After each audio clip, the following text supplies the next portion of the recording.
affects the wellness of your life. And so often when it comes to mental health and behavioral health, we treat it like it's a side note, like it's something different than the value of our health, which affects everything. If our behavioral health isn't optimized, we don't show up in the world as our best self.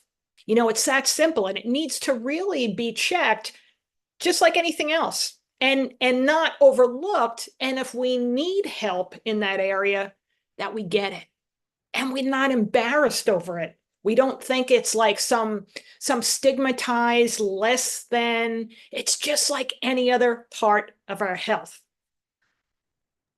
So, what do you think then is some of the obstacles that people face in making sure that the behavior health is top of mind? Great question, Terrain. One is the word I just used, stigma. They think that it makes them somehow less than and they should be embarrassed by, which is nothing further from the truth. And then beyond that, is there's still so many people within behavioral health still working with patients or working with clients like it's 1950, and we don't have any diagnostic resources. When you look at the organ of our brain, it's the place where we use the least amount of diagnostics. Somebody would never go to a cardiologist with a heart problem and they leave without some kind of diagnostic follow-up so we can zero in on what's happening with that individual.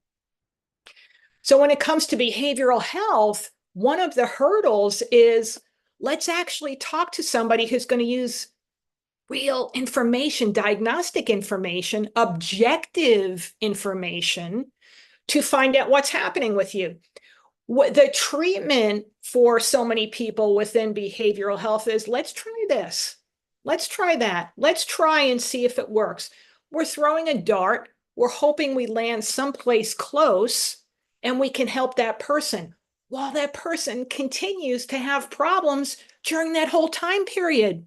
You think about, and I'm not anti-medication whatsoever, but you think about how it's used in this space, and there's no other place within our health. Again, if we used a cardiac example, where we would say, let's try this, not working, let's double it, let's half it, let's try this other one, without saying, wait, time out. How come we're not getting to the root of the problem and then having a direct correlation with a treatment plan?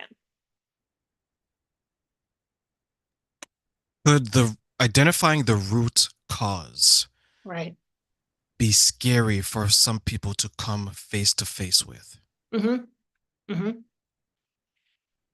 But what happens is I can tell you when we do labs, which actually give us real objective information as to what areas of this person's health we need to optimize.